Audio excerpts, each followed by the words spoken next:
Ilan na armado na ako sa loob.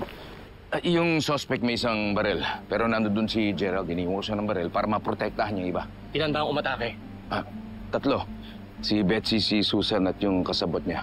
Andun din ang anak ko, pati na rin si Gerald. Nasa paligid ng mga tao ko. Pero hindi tayo pwedeng sumalakay hanggat hindi natin nakikita ang mga biktima.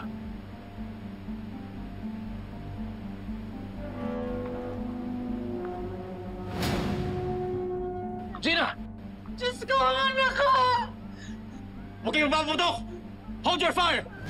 Papatayin ko to kapag kumilos kayo ng laban sa amin!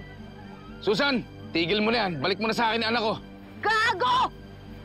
Ano tingin mo? Ganun lang kadali yun? Kayo sumunod sa amin! Anong gusto mo, Susan? 50 million pesos! Sasakyan para makaalis kami dito! 30 minutos lang ang binibigay ko sa'yo! Kung hindi, papatayin ko sila pareho!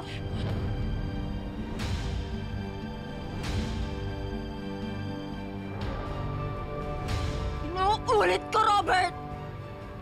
30 minutos lang binibigay ko sa'yo. 50 million pesos. Sasakyan para makaalis kami dito. Parada nyo sa likod ng supermarket. Kapag hindi kayo tumupad sa usapan, alam nyo na ang mangyayari!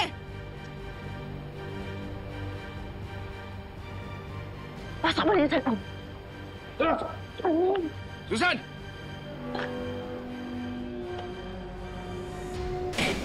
Ano nang gagawin natin? Nakita niyo may sugat ang anak ko.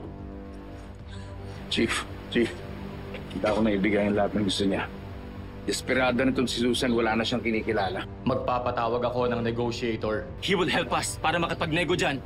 Sinaktan na nila yung anak ko. Kailangan siya madala sa ospital kagad. Paano natin masisiguro na tutupad sila sa usapan? Wala na tayong magagawa. Hindi natin sila pwedeng ilagay sa panganib, mas lalo na anak ko.